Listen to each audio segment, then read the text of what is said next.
இந்தியாவோட கைக்கு வரப்போற ரஷ்யாவோட ராட்சசன். இனி பாகிஸ்தான் இல்ல, சீனா கூட வாலாட்ட முடியாது.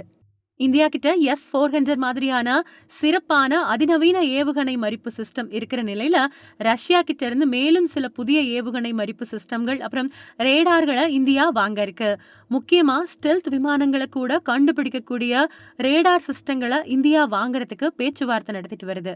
இந்தியா ரஷ்யா அரசாங்கத்துக்கு இடையிலான ஒப்பந்தத்தின் மூலமா மேம்பட்ட ஓவர் தி ஹாரிசன் ரேடார் அமைப்பை சேர்ந்த கண்டெய்னர் எஸ் ரேடார்களை குறிப்பா 29B6 கண்டெய்னர் ரேடாரை வாங்குறதுக்கான பேச்சுவார்த்தைகளை இந்தியாவும் ரஷ்யாவும் மறுபடியும் ஆரம்பிச்சிருக்கு.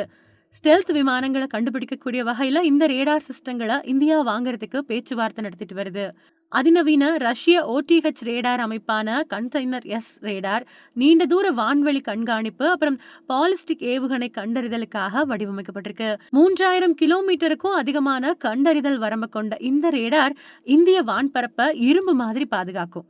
வழக்கமான ரேடார் அமைப்புகள் கண்டுபிடிக்க முடியாத தூரங்கள் அப்புறம் உயரங்கள்ல கூட இந்த ரேடார் கதிர்களை செலுத்த முடியும். இது ஸ்டெல்த் விமானங்கள் அப்புறம் பாலிஸ்டிக் ஏவுகணைகள் உள்ளிட்ட வான்வழி அச்சுறுத்தல்களை அடையாளம் காணக்கூடிய திறன் கொண்டது. ரஷ்யாவோட மோர்டோவியாவில் இருக்கக்கூடிய கோவில்கினோ பக்கத்துல அமைக்கப்பட்டிருக்கக்கூடிய first container S radar December 2013 செயல்பாட்டுக்கு வந்துச்சு. 2019 உக்ரைன் போர்ல ரஷ்யா மூலமா பயன்படுத்தப்பட்டு வருது. இதைத்தான் இந்தியா வாங்க இருக்கு. கண்டெய்னர் எஸ் ரேடார் இல்லனா 2986 அப்படிங்கிறது உயர் அதிர்வெண் பேண்ட்ல இயங்கக்கூடிய ஒரு OTH ரேடார். இது மேற்பரப்பு அலை தொழில்நுட்பத்தை பயன்படுத்துது. இதனால எந்த ஒரு விமானத்தையும் கண்டுபிடிக்க முடியும். 3000 கிலோமீட்டருக்கும் அதிகமான தூரத்துல வான்வழி இலக்குகளை கண்டறிஞ்சு சாத்தியமான அச்சுறுத்தல்களுக்கு எதிராக முன்கூட்டியே எச்சரிக்கை கொடுக்கக்கூடிய திறன் கொண்டது.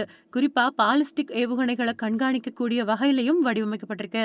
பாகிஸ்தான் சீனா கிட்ட ஸ்டெல்த் விமானங்களை வாங்க முடிவெடுத்த நிலையில தான் இந்தியா இந்த திட்டத்தை கையில் எடுத்திருக்கு. சீனா தன்னோட 5வது தலைமுறை ஸ்டெல்த் போர் விமானங்களான J-35A பாகிஸ்தானுக்கு விற்க இருக்கு. இதுக்கான பணிகளை சீனா வேகப்படுத்தி இருக்கிறதா சொல்லப்படுது. போன 2 வாரத்துக்கு முன்னாடி இந்தியா பாகிஸ்தான் மோதலை தொடர்ந்து சீனா அப்புறம் பாகிஸ்தான் மேலும் நெருக்கமாயிருக்காங்க. 2 நாடுகளோட உயர்மட்ட தூதரக வட்டாரங்கள் கடந்த சில நாட்களுக்கு முன்னாடி சந்திச்சு ஆலோசனைகளை நடத்தினாங்க. இந்தியா பாகிஸ்தான் போருக்கான வெகுமதி இந்த விமானம் அப்படின்னு சீன அரசு தரப்பு பாகிஸ்தான் கிட்ட சொன்னதா சொல்லப்படுது. பாகிஸ்தான் பாதுகாப்பு அமைச்சர் கவாஜா ஆசிப் இப்போ சீனாவில் இருக்கிறாரு. ஆகஸ்ட் 2025 வருஷ தொடக்கத்துல பாகிஸ்தான் சீனா கிட்ட இருந்து 30J-35A ஜெட் விமானங்களோட முதல் தொகுதியை பெறும் அப்படின்னு எதிர்பார்க்கப்படுது. பாகிஸ்தான் விமானப்படையை மேலும் பலமாக்கக்கூடிய வகையில இந்த விமானங்கள் அனுப்பப்பட இருக்கு.